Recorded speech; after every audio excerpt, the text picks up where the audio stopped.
Roughing It by Mark Twain, Chapter 43.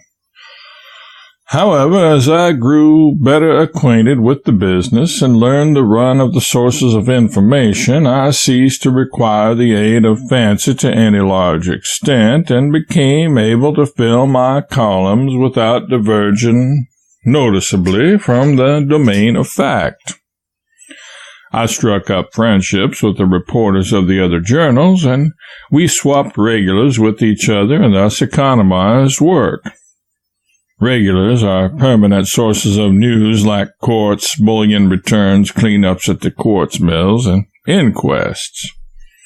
Inasmuch as everybody went armed, we had an inquest about every day, and so this department was naturally set down among the regulars. We had lively papers in those days. My great competitor among the reporters was Boggs of the Union. He was an excellent reporter. Once in 3 or 4 months he would get a little intoxicated, but as a general thing he was a wary and cautious drinker, although always ready to temper a little with the enemy. He had the advantage of me in one thing. He could get the monthly public school report, and I could not, because the principal hated the enterprise. One snowy night when the report was due, I started out sadly, wondering how I was going to get it. Presently, a few steps up the almost deserted street, I stumbled on Boggs and asked him where he was going. "After the school report. I'll go along with you." "No, sir, I'll excuse you." "Just as you say." A saloon-keeper's boy passed by with a steaming pitcher of hot punch, and Boggs snuffed the fragrance gratefully. He gazed fondly after the boy and saw him start up the Enterprise stairs. I said, "I wish you could help me get that school business, but since you can't, I must run up to the union office and see if I can get them to let me have a proof of it after they have set it up, though I don't begin to suppose they will. Good night." "Hold on a minute. I don't mind getting the report and sitting around with the boys a little while you copy it if you're willing to drop down to the principal's with me." "Now you talk like a rational being. Come along."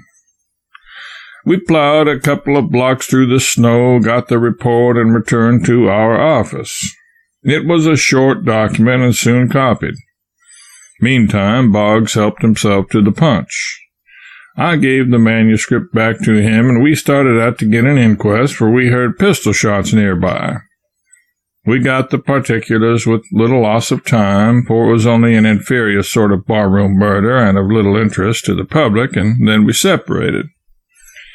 Away at 3 o'clock in the morning, when we had gone to press and were having a relaxing concert as usual, for some of the printers were good singers and others good performers on the guitar and on that atrocity, the accordion, the proprietor of the union strode in and desired to know if anybody had heard anything of Boggs or the school report. We stated the case, and all turned out to help hunt for the delinquent. We found him standing on a table in the saloon with an old tin lantern in one hand and the school report in the other, haranguing a gang of intoxicated Cornish miners on the iniquity of squandering the public moneys on education when hundreds and hundreds of honest, hard-working men are literally starving for whiskey. Riotous applause. He had been assisting in a regal spree with those parties for hours. We dragged him away and put him to bed. Of course, there was no school report in the union, and Boggs held me accountable, though I was innocent of any intention or desire to compass its absence from that paper, and was as sorry as anyone that the misfortune had occurred. But we were perfectly friendly. The day that the school report was next due, the proprietor of the Genesee mine furnished us a buggy and asked us to go down and write something about the property. a very common request and one always gladly acceded to when people furnished buggies, for we were as fond of pleasure excursions as other people. In due time we arrived at the mine, nothing but a hole in the ground 90 feet deep, and no way of getting down into it but by holding on to a rope and being lowered with a windlass. The workmen had just gone off somewhere to dinner. I was not strong enough to lower Boggs' bulk, so I took an unlighted candle in my teeth, made a loop for my foot in the end of the rope, implored Boggs not to go to sleep or let the windlass get the start of him, and then swung out over the shaft. I reached the bottom muddy and bruised about the elbows, but safe. I lit the candle, made an examination of the rock, selected some specimens, and shouted to Boggs to hoist away. No answer. Presently a head appeared in the circle of daylight away aloft, and a voice came down. "Are you all set?" "All set. Hoist away." "Are you comfortable?" "Perfectly." "Could you wait a little?" "Oh, certainly. No particular hurry." "Well, goodbye." "Why? Where are you going?" "After the school report." And he did. I stayed down there an hour and surprised the workmen when they hauled up and found a man on the rope instead of a bucket of rock.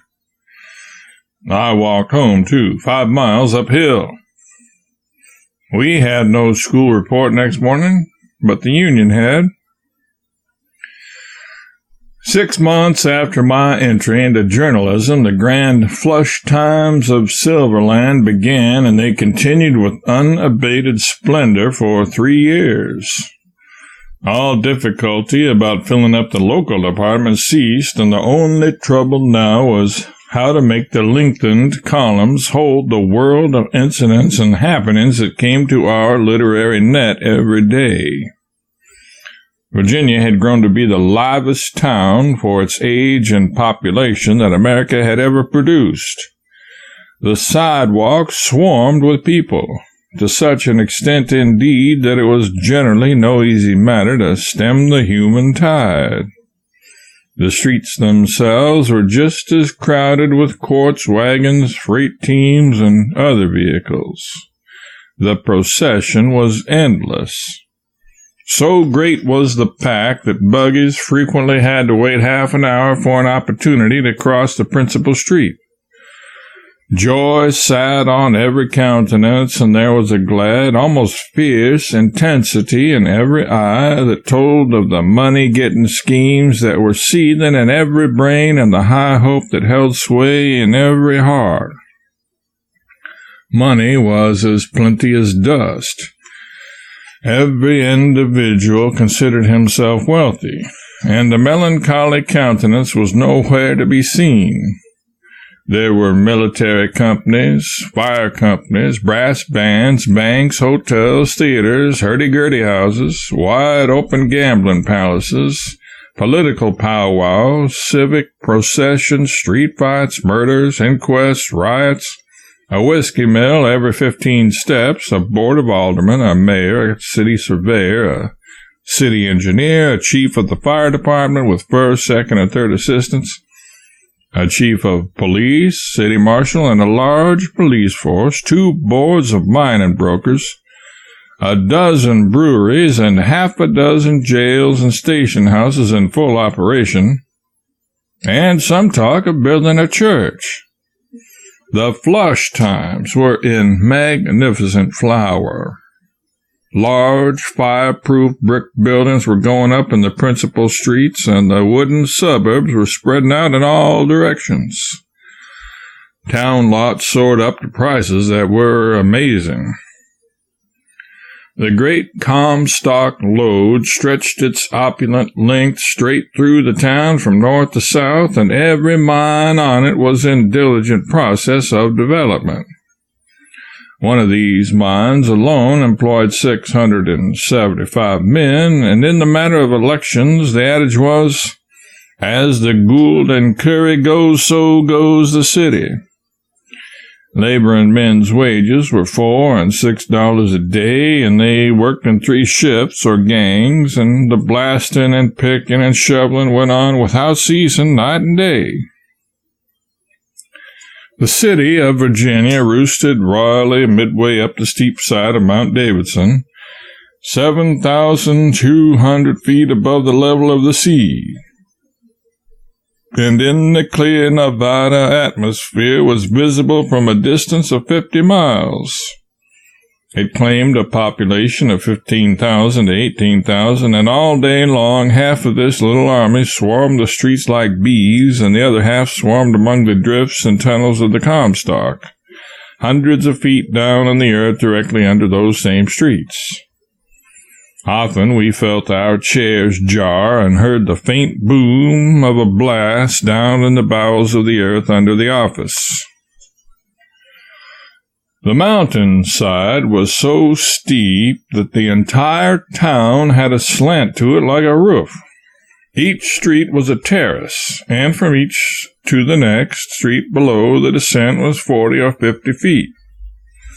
The fronts of the houses were level with the street they faced, but their rear first floors were propped on lofty stilts. A man could stand at a rear first-floor window of a C Street house and look down the chimneys of the row of houses below him facing D Street. It was a laborious climb in that thin atmosphere to ascend from D to A Street, and you were panting and out of breath when you got there. But you could turn around and go down again like a house afire, so to speak. The atmosphere was so rarefied on account of the great altitude that one's blood lay near the surface always, and the scratch of a pen was a disaster worth worrying about, for the chances were that a grievous erysipelas would ensue. But to offset this, the thin atmosphere seemed to carry healing to gunshot wounds, and therefore to simply shoot your adversary through both lungs was the thing not likely to afford you any permanent satisfaction, for he would be nearly certain to be around looking for you within the month, and not with an opera glass either.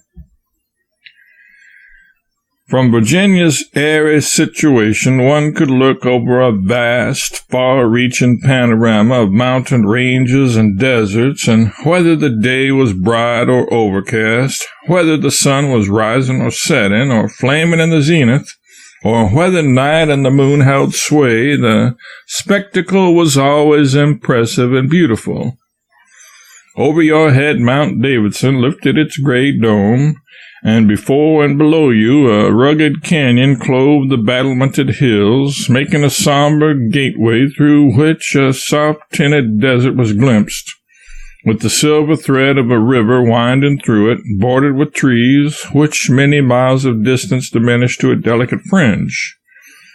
And still further away the snowy mountains rose up and stretched their long barrier to the filmy horizon.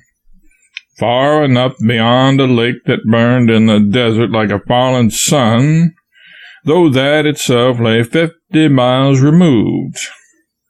Look from your window where you would, there was a fascination in the picture. At rare intervals, but very rare, there were clouds in our skies, and then the setting sun would gild and flush and glorify this mighty expanse of scenery with a bewildering pomp of color that held the eye like a spell and moved the spirit like music.